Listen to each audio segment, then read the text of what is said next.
이재명 대통령이 연일 홀로 등판해 다주택자 보유주택이 무주택자들에게 분산되도록 직접 압박하는 가운데 그동안 당내 이슈에 잠겨있던 더불어민주당이 오늘은 정부의 기조에 발맞춰서 부동산 감독원 설치 법안을 발의했습니다.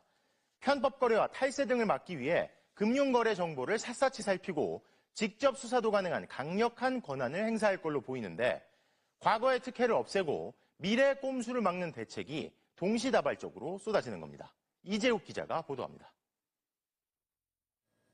부동산 시장을 교란시키는 불법 행위가 갈수록 치밀해지는 동안 정부 대응은 이에 미처 따라가지 못했습니다.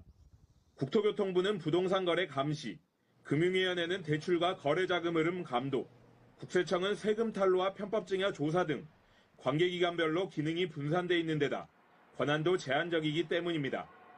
민주당은 흩어져 있던 부동산 감독 권한을 한 곳에 모아 불법 행위에 맞선 정부의 대응을 강화하는 부동산 감독원법을 발의했습니다. 부처 간 칸막이를 허물고 계약, 과세, 금융정보를 입체적으로 교차, 검증해서 사각지대 범죄를 끝까지 추적할 것이다.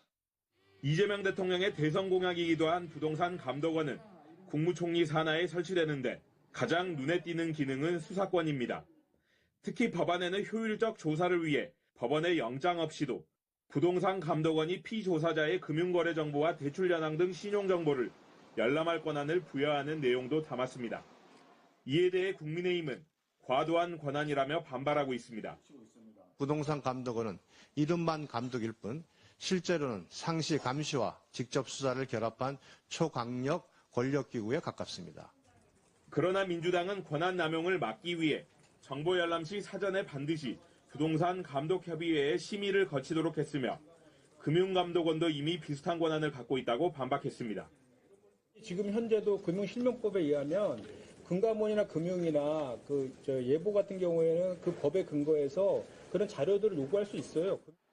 부동산 감독원 내부에 설치되는 부동산 감독협의회는 관계기관과 민간 전문가로 구성되는데 신고가 없어도 협의회 의결로 조사를 시작할 수 있어 사실상 인지수사권도 갖게 됩니다.